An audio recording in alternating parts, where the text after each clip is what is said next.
Got it? Thank you, sir. Y'all are so impressive here. Look at all this. Wow.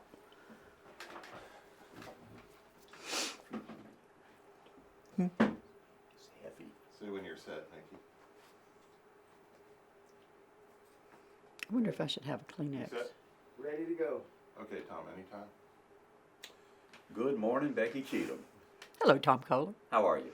Well enough. Good. We appreciate you coming in this morning. Pleasure. Well, thank you. Well, I'm going to ask you a series of questions today. Sure. And the first question is, if you don't mind, your name, and if you would spell it as well, your full name and spell it as well. Becky, Becky, Cheatham, Cheatham. And could you let us know your preferred pronoun, please, or pronouns? I, me, what? She, okay, sorry. First time I've been asked that. Now you know. On the way. Right. And if you don't mind, when and where were you born? And if you're not from Savannah, just a bit about how you got here. I'm from Sylvester, Georgia. I was born in the hospital 20 miles from there, Phoebe Putney in Albany, Georgia. I came here after graduate school in May of 1972 to do an internship with a subsequent job following at Savannah Speech and Hearing Center, where I was a speech pathologist. And then let me ask, so you've lived in Savannah for a nice long time now. Ever since 1972. And have you been active in a congregation or a faith-based group? Yes, I have been a member since the early 70s. I started going to Christ Church Episcopal downtown about the same time and joined a couple of years later and have been involved there ever since. And in broad terms, might you kind of share with us a little bit about how your faith life has influenced your personal civic and community life? I look for community involvement, just quite simply things that are going to make our community better and things in which I believe in the mission. And then I know that as an active member of Christ Church, you have been kind enough to spend some time and really do some reaching out congregationally to learn about the many different ways that Christ Church has been involved in our larger community. Would you mind just beginning and let's start to talk about some of that? Begin in the beginning. Wherever you'd like to begin. Well, when we first talked about this, and I think you said that you wanted to know a little bit about some of our outreach projects, and I went to a friend of mine. I was trying to get Janet Stone to take this on because she's a historian and knows so much about the church and its history. I said, do you think he wants us this more present day, or do we go back to the beginning, 300 years ago? Because in 2033, Christ Church will be 300 years old. We will celebrate our tricentennial. Savannah's history is our history. Our history is, to some extent, Savannah's history and Georgia's history. These all kind of weave together because it started here. And when I immediately began to think about this, just a few things. General Oglethorpe, my understanding is when he founded Savannah, he also founded Christ Church. Our anniversary of the church founding is February the 12th, 1733. That's why I say we're coming up on 300 years. The tricentennial we're kind of looking forward to, already talking about, some places are about activities that are going to go on. And I should tell you that on Oglethorpe's plot, or the grid that he had for this community when he came here, America's First Planned City, there was a trust lot that said, the church. And that was Christ Church. And we were, as I understand it, the first institution here. We were a gathering place. And we have taken that kind of as a mandate going forward to make our building available, not just our sanctuary, but our parish house. And as we begin to talk about some of these projects that we've been involved in, many times we were a partner with another organization or someone at our church started it, and it started somewhat with space, either in our parish house or our sanctuary.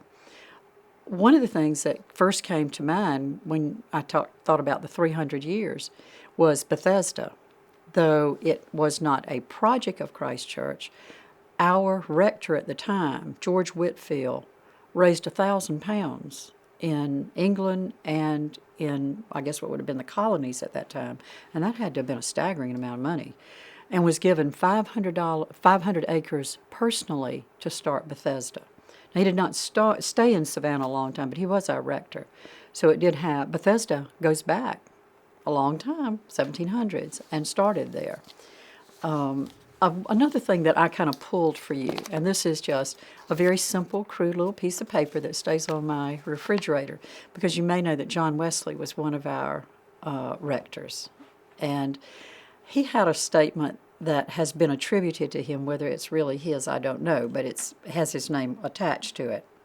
Do all the good you can, by all the means you can, in all the ways you can, in all the places you can, at all the times you can, to all the people you can, as long as ever you can. And I think that has sort of rippled through our congregation for a long time.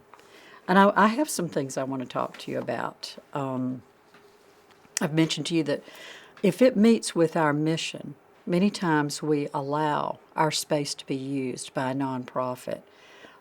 And there's a long history of that, going back in time. One of the first things I remember SCAD doing in this community when they were getting started up, they didn't have space.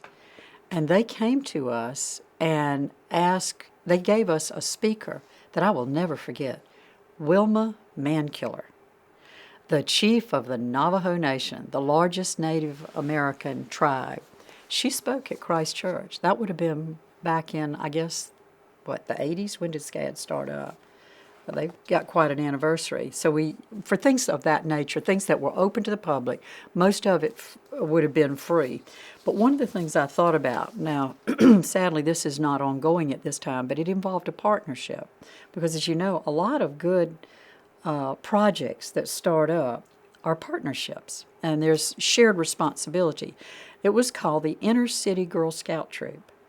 And it was a partnership between Christ Church Episcopal, the Junior League, and the Girl Scouts. And by the way, we have a long history of a relationship on different levels with the Girl Scouts, because it's a little humorous way to say it, but Juliette Gordon-Lowe, the founder, was a member of Christ Church, and it has been said that she was hatched, matched, and dispatched from Christ Church. She was baptized there, she was married there, and she was buried from Christ Church. And I don't know how many of her members initially were members at Christ Church, but I know that there's certainly been a relationship. And one that I'm proud to say is it continues. I was on the board for a little while and worked with some of their different projects, but Samantha, one of our priests, works with them and often gives the inspirational readings, the prayers for when they have events, and interacts, which is a good role model for girls. But going back to the startup of the Inner City Girl Scout Troop, at the time when this started up, probably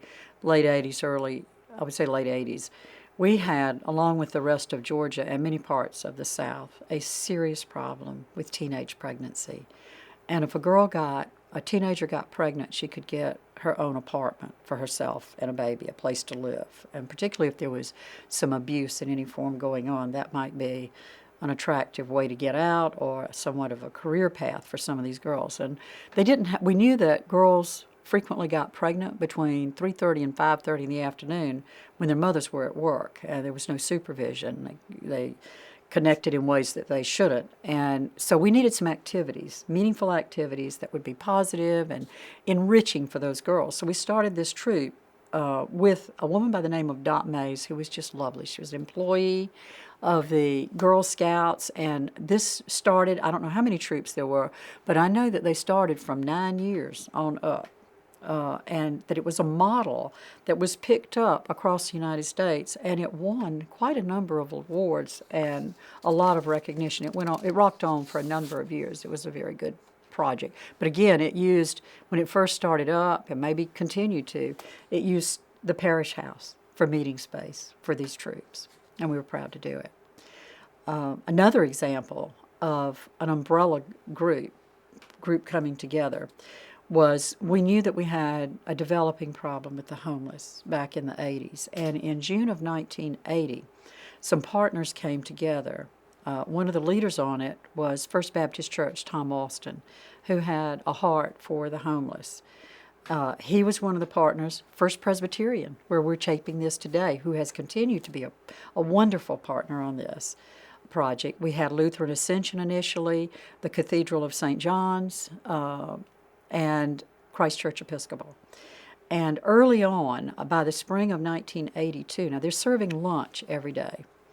They sort of outgrew the space at First Baptist, and our parish house became the location for lunch. And it sort of morphed in because there were other places that were doing lunch. It eventually became breakfast. This program's been ongoing for 42 years. Some of the partners are not as involved now, but certainly First Pres and Christ Church Episcopal, because some of them have their own feeding programs or some other aspect of dealing with the community need. But we now provide, we've added showers. They can come and do their laundry, people that come. We feed somewhere between 200 and 250 people breakfast a day. It starts, our people are there from 6 a.m. in the morning until 1 a.m. we shut down. The folks that come through initially, I guess they might be construed as working poor, but they have jobs, and they're the first in line to be taken care of. They come through, they get a clamshell with their breakfast in it, a cup of coffee, and they're off. And then the remaining people that start coming through are seated for breakfast. We have recently added a wonderful clothes closet.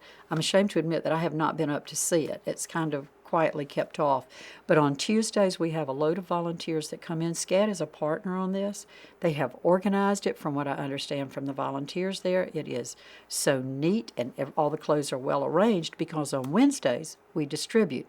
And if I come in and I need something, I will say, what is it that I need? I need shirts in a size 10, or slacks, 2 pairs of slacks in a size 10, shoes, socks, whatever. And that list goes upstairs, and the volunteers pull those items and bring them back down for the person. Again, we have a large number of volunteers and supporters for this program. Repeating again, 42 years it's been going. One of our biggest needs is paper products and food items. We feed approximately, or we serve, 40,000 hot meals a year. That's an impressive number, I'm sure you'd agree, with a staff of 3, only 3. So the rest has to be volunteers. And one time when I was down there, one of the people that was working there used to be a person who received services, which is a very good story. We have 2 fundraisers that we do for this particular program that are open to the public, and if anybody seeing this sees it, I encourage you to be a part of those 2. The first one is called the Empty Bowl in November, and we have all these wonderful soups that are brought in, and you buy a ticket, and you've got a choice of 2 different bowls of soup. You can fill and then come back and fill again. They serve bread, they serve dessert. It's absolutely wonderful. Delicious food, and that some of it is the soup is provided by individuals, some of it is restaurants in town. Really wonderful choices. And then in December, we have a musical program called Carols for a Cause. The wonderful Cheatham Hall, who used to be our organist, was going to do it for 1 year to raise money. And guess what? It's been going on since then. It's probably a decade now, and it's just practically standing room only. The music is so beautiful, and we have a variety of presentations, different groups, children's choir, and so forth that come in. And we don't charge for that, but we ask that you give. And, of course, you want to give generously when you do it to support the program. So, again, that had a nice umbrella with it, a nice combination. And I'm just going to go on and touch on, if it's okay with you, on a couple of other projects that started up about the same time that the United Ministries and Emmaus House started up. There was a project called Project Smile. And our diocese is matched with another diocese somewhere, and there are hundreds of them around the world. And the one we were matched with, this would have been about the same time that one opened up, probably about 40 years ago. Our companion diocese, that's what they call it, the companion diocese, was Belize. And we invited the Bishop of Belize to come to Savannah, to the Girl Scout part. And we had something like a low country boil, I think, for them, or oyster roast. And then we proceeded to talk to him about what were the needs of their congregation and ways that maybe we could work together. And he said one of the big needs was dental care for children. And the first year, what we concentrated on was getting the equipment down there, dental equipment. And Robbie Harrison, who is a member of Christ Church, had a shipping company. And that was a wonderful thing for him to do, to get the equipment down there, get it set up and so forth. And then the next year, they came back and started working. And my understanding is that it first started with some dental professors or dentists from Augusta, and we had some other churches in our diocese involved. And then eventually over time, that kind of played out a little bit. And two local people, Dr. Steve and his Acuff and his wife, Monty Acuff, really took it over and have just been stalwarts with it. We go down there. Oh, and by the way, we were matched for 3 years. We had a 3-year match, and then we got an extension of 3 years. But we, even after we were no longer matched with the Diocese of Belize, we still have continued that project very successfully. We go down from Sunday to Sunday, take volunteers. I think there are 3 dentists, but multiple hygienists and other volunteers that go down that help coordinate children, just do other needed projects as it goes on. And a lot of our people from our church go because it's such a lovely trip down to Belize. A lot of beauty down in that area. But it starts, they get set up on a Sunday, and then from Monday through Thursday, from 8 until 3, they start seeing children first. And they see about 300 children during those days from pre-K up to 8th grade. They do cleanings, they do sealants, fluoride, and then the teachers also come in. And there are multiple teams that do this. Savannah, the Savannah team isn't the only one, though we're a primary. There are also some now that come from Ohio, from West Virginia, from South Georgia. And for a while there, I don't know if we're still doing this, we were doing hearing as well. One of our ENTs from here led folks down there to work on that as well. So it was more of a clinic setting. And one of the things that this project has shaken hands with is another project I'm going to tell you about in just a minute, and that is the paperback books. We started out thinking, why not give all the children that come to us, give them a book of some kind? And we've asked people to contribute new books. I know I've bought quite a number of the little golden books to supply them with for some of the younger children. Those are near and dear to my heart because I grew up on them and so did my children. So we hand those out, and that's become now a regular part of the program. If anybody ever wants to contribute books to that, they can. And then at some point, we started a school lunch program. Comer Meadows, who used to have a kitchen here making Comer's famous cookies, the best cookies you ever put in your mouth. And when she kind of closed that catering kitchen, that equipment went down there for a school lunch program, shipped down there. Another thing that we've done is to set up a playground down there. One of our deacons, Patty Davis, very involved with this program because deacons, at least in the Episcopal Church, have to have a project. And this has been one of hers, not the only one. We get grants, I'm told, from Colgate. We get we hand out toothbrushes. We have toothpaste available, flossing. We taught children how, at the initial stages, how do you properly brush your teeth? So this is a signature project of Christ Church, one that Project Smile, we're kind of pleased with. Now, there's some others that started out that are newer.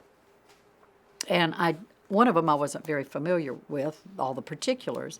So I've got some reading material here, and I'm going to kind of read from that. But a woman called Katie Griffith started a program that's now known as Over the Moon.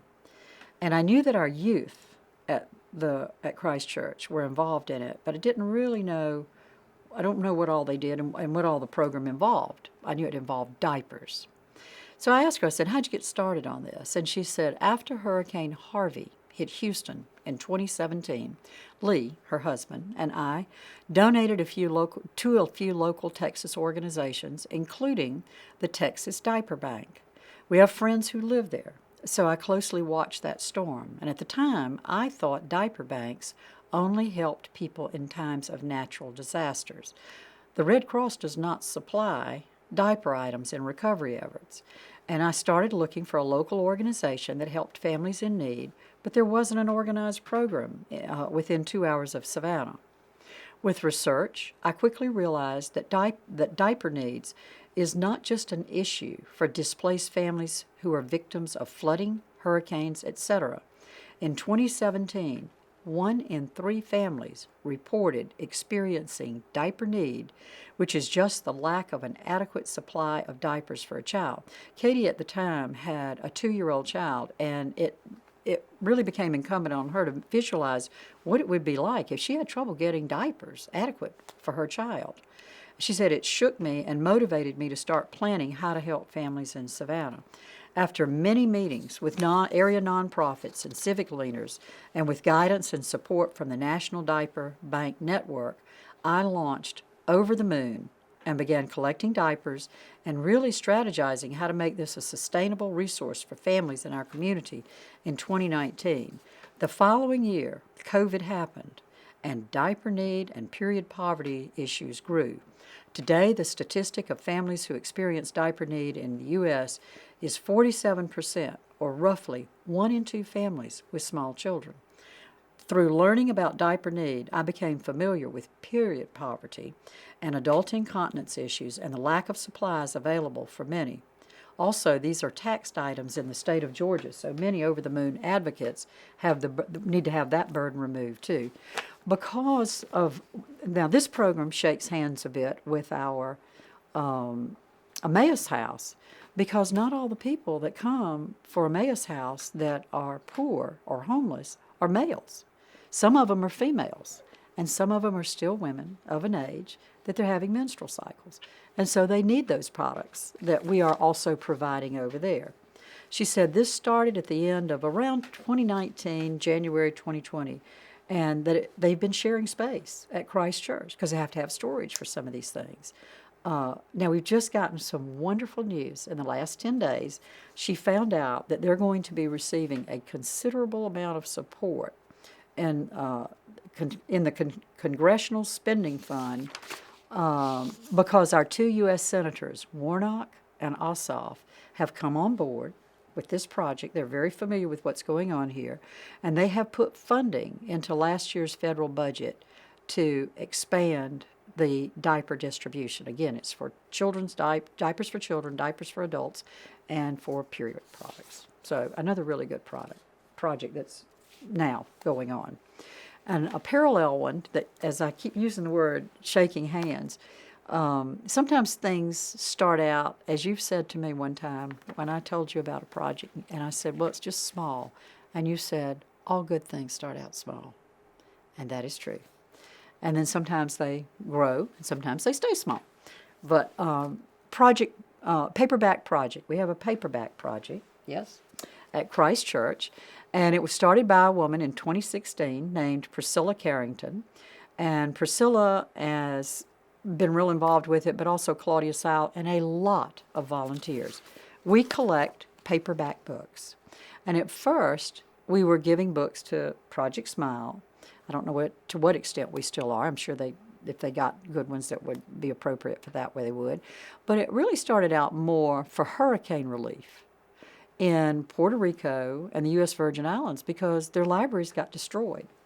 And then we found that there was also a tremendous need, believe it or not, for paperbacks for books in the U.S. military.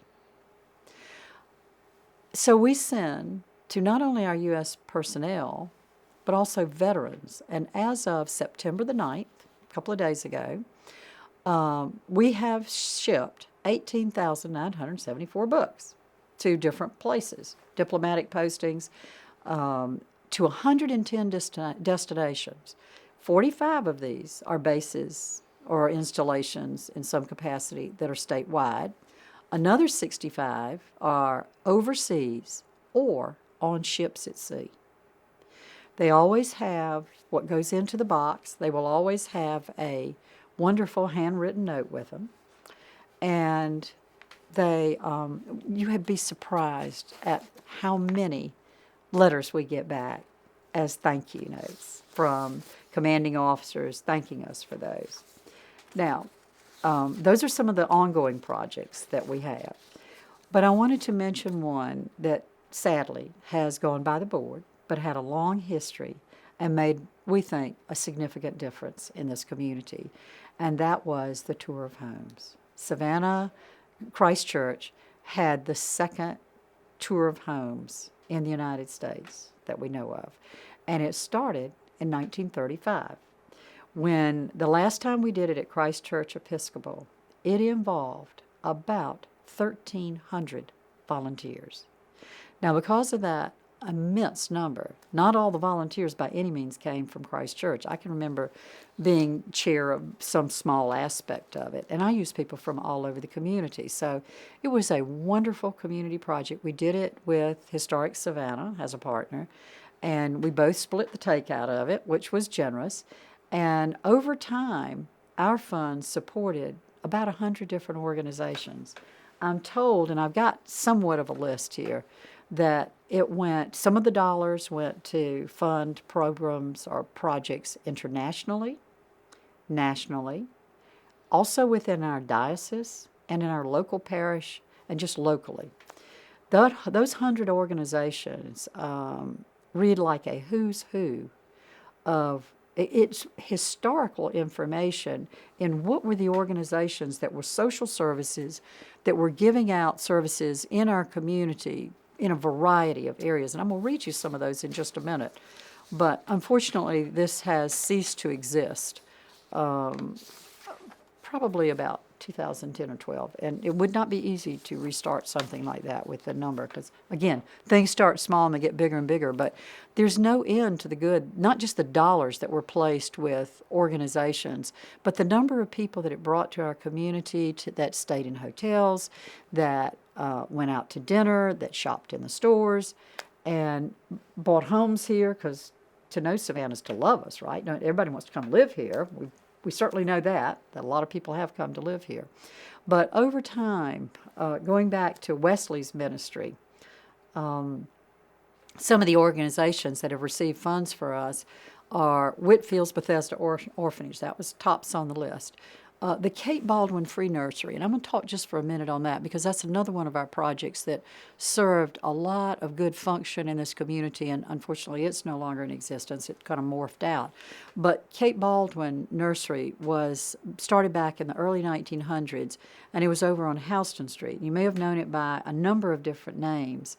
It was a nursery school that Christ Church helped with, particularly during World War II. It became a free nursery, the Kate Baldwin Free Nursery, for children of women working during World War II, particularly, I think, on the Liberty ships here. When I moved here in 1972, it was now known as Savannah Nursery School.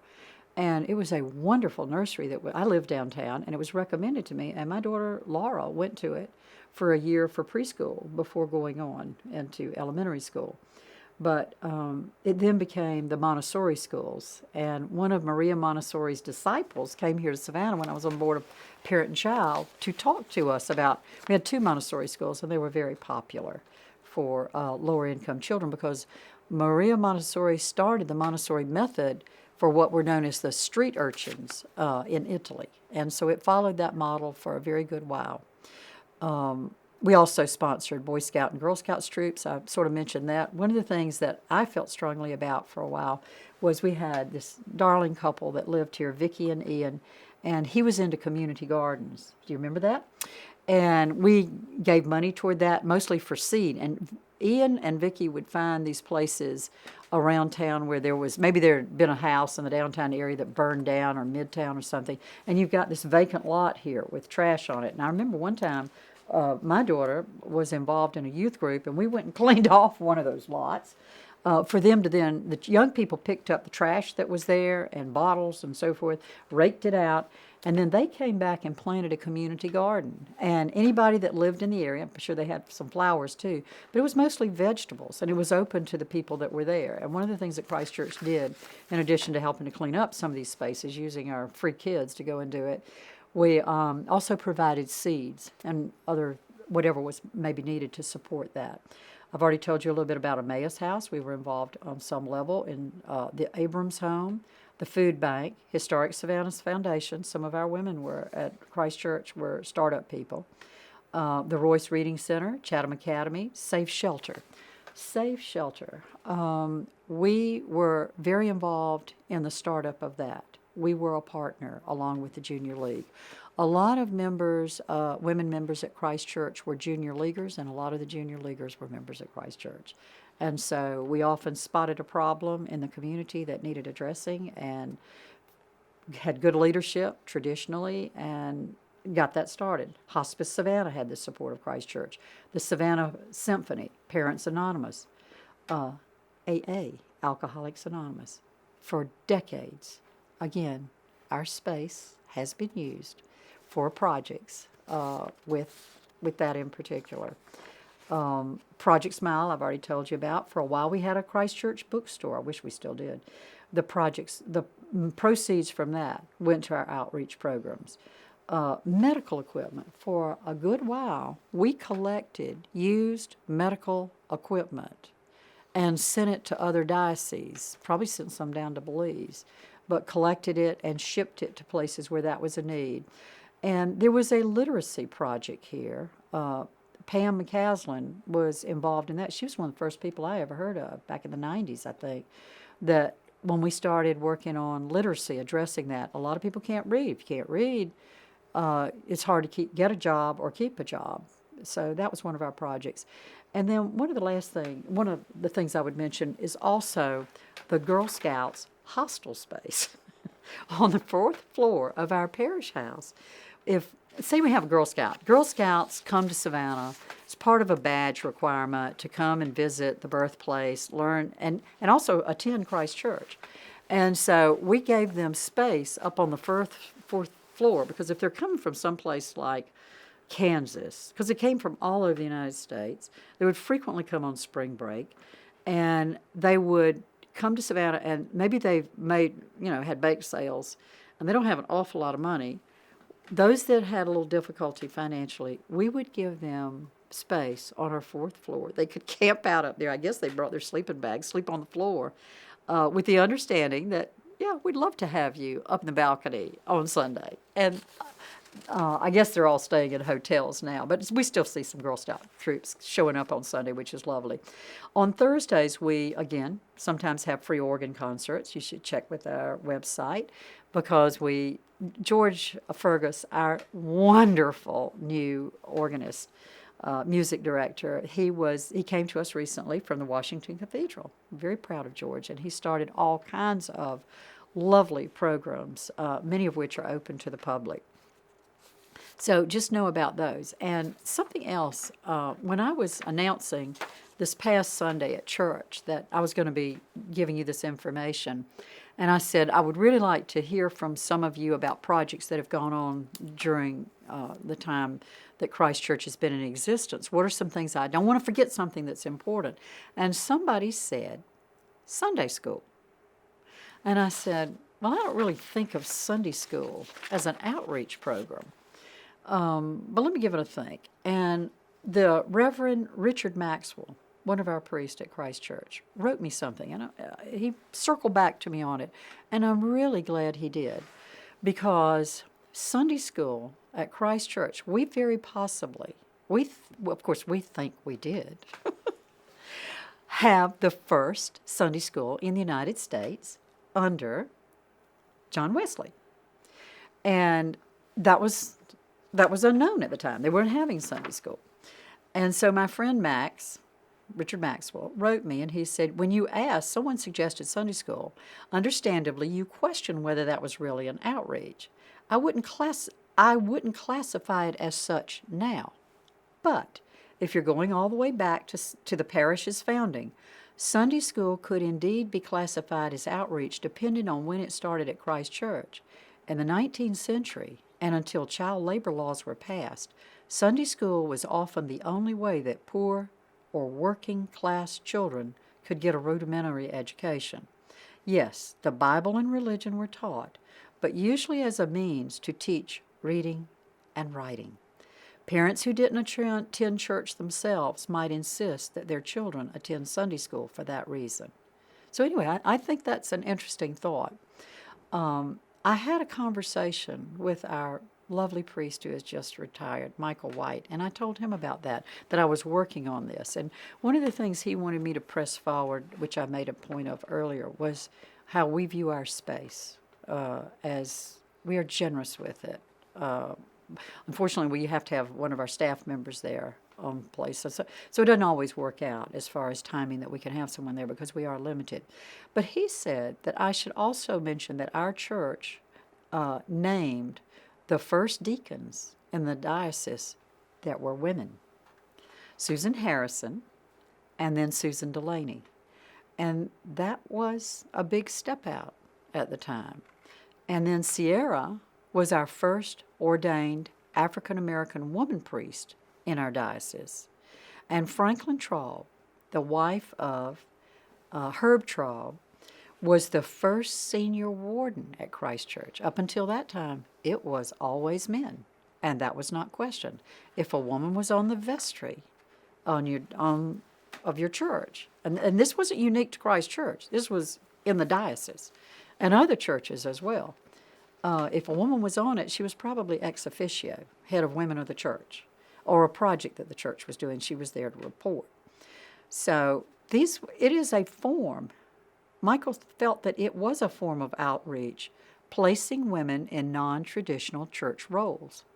And Max went on to say, while ordination itself is not, quote, outreach, seeing unexpected people in roles may encourage others, even those outside the church, to imagine themselves in similar roles.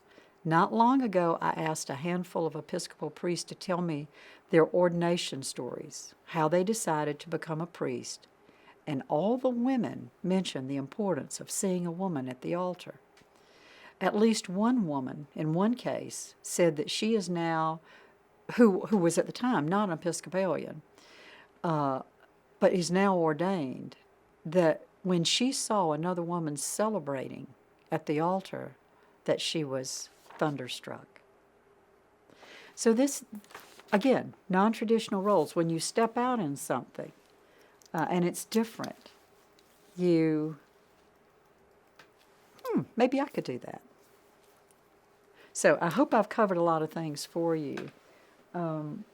In closing kind of some of these comments, just a couple of things came to mind where I think most of it, I've mentioned some names, but there are so many names I haven't mentioned of people that have been involved in long-term projects. And one of our church members, Robert Bobby Demery, had a saying on his desk, his office, was, there is no end to the good that can be accomplished if you don't care who gets the credit. And I think our people wouldn't necessarily want credit for some of the things they have done. And one of their favorite hymns might be one of mine, which is the new music, the servant song. We are people on a journey. We are travelers on a road. We are here to help each other walk the mile and bear the load. Thank you. Wow, well done. Yay. All done? Yeah. Okay. Now, if the other 20 people are prepared like that. No, that's I good. put a lot of worry into it. And a lot of prayer. Yeah, that's A amazing. lot of worry. That was wonderful. Well, and it's a lot Well- of work, too. I mean, When you ask God to speak through you, He will. no. You can keep that- See, there's a mess. Got it? Okay.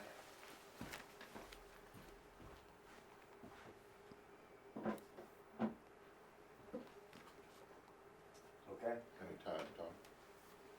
I don't know if you're aware, but in the past, a book was written about Christ Church, As Grain Once Scattered, by Roger Warlick, and I think it was back in the 90s. But a lot has happened at our church since the 90s, and particularly, I don't know how much it covered in terms of more current outreach, because remember, a lot of the things that I've mentioned to you today have happened since the 90s. A new book is under construction now, and the writer is our own wonderful Barry Myrick Scardino Bradley, who her family, the Myricks, were long-term members at Christ Church, generationally.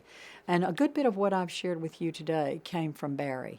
And when she finishes writing it, which I think it's in November of this year, 2024, then a lot of her notes and her materials, if they haven't already gone over, will go to the Georgia Historical Society. Because as I said, a lot of what is happening in Savannah is mentioned in those minutes going back for a long period of time. And they're going into storage and proper storage, which is a good thing. It's a great thing. Maybe the Savannah City Archive could get a copy as well. Of the book? Yeah, I have no doubt. just a thought. All right. Okay? Good, thanks. Okay. All right. Put this all back And together? also, just